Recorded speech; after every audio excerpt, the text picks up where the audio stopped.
Hola chicos, ¿cómo les va? Les mando este video para que se complemente con el archivo en PDF que les he mandado de la anatomía funcional del miembro superior. Este tema se va a acoplar a las clases que ya subió la profe Slay Barbosa, subió material en PDF, ya ha subido videos de los colegas de la Universidad Nacional de Córdoba. Entonces, con esto voy a hacer voy a englobar distintos temas que han venido viendo y que el estudio del análisis de la anatomía funcional del miembro superior es muy importante para que entendamos no solo el movimiento en sí, sino también que nos va a dar las herramientas para futuros temas que vamos a ir viendo, como es valoración muscular, goniometría, movilización terapéutica, y esto nos va a servir mucho para nuestras futuras rehabilitaciones.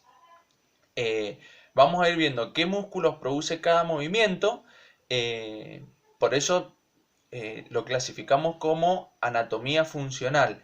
Es distinto a la anatomía descriptiva que han visto ustedes en la anatomía convencional, ¿sí? Donde a los músculos se los clasifica según si son anteriores, posteriores, plano superficial, planos profundos, ¿sí? Las inserciones que vamos a ver nosotros son las mismas inserciones que han visto en anatomía, pero la diferencia es que a los músculos no los clasificamos en anterior, posterior, sino según la función que realizan. Los clasificamos en flexores, abductores, extensores, rotadores, etcétera, etcétera. Y antes de hablar de cada articulación del miembro superior, vamos a hacer una diferencia entre la función que cumple en la biomecánica y en la vida diaria, la diferencia que hay entre la función del miembro superior y el miembro inferior. Por un lado, el miembro superior se une al tronco a través de la cintura escapular. Esta cintura no es un anillo cerrado como la cintura pelviana, sino que en su cara posterior los huesos no están articulados entre sí, ¿sí? Entonces esta movilidad de escápula le va a dar una amplitud muy importante al miembro superior. Distinto es el miembro inferior, que se une al tronco a través de una cintura, la cintura pelviana es un anillo cerrado. ¿Por qué? Porque la función del miembro superior tiene que ver con el sostén, con soportar peso, ¿sí?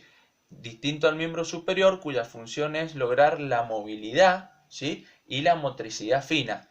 Los patrones de movimiento del miembro inferior son patrones de movimiento toscos, rudimentarios, ¿sí?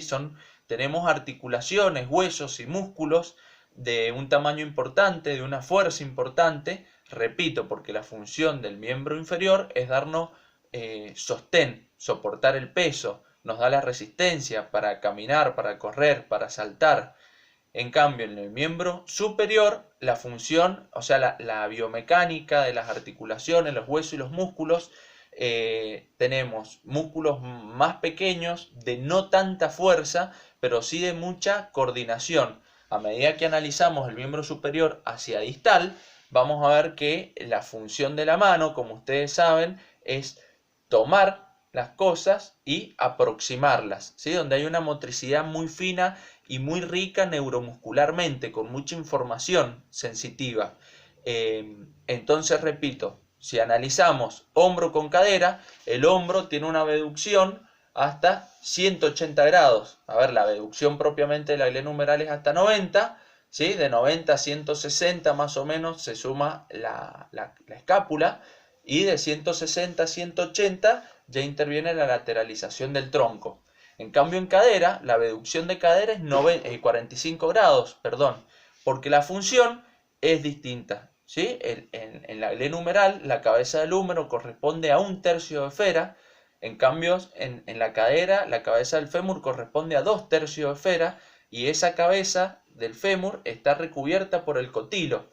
Esa función es más de soporte, de sostén, y no de amplitud articular.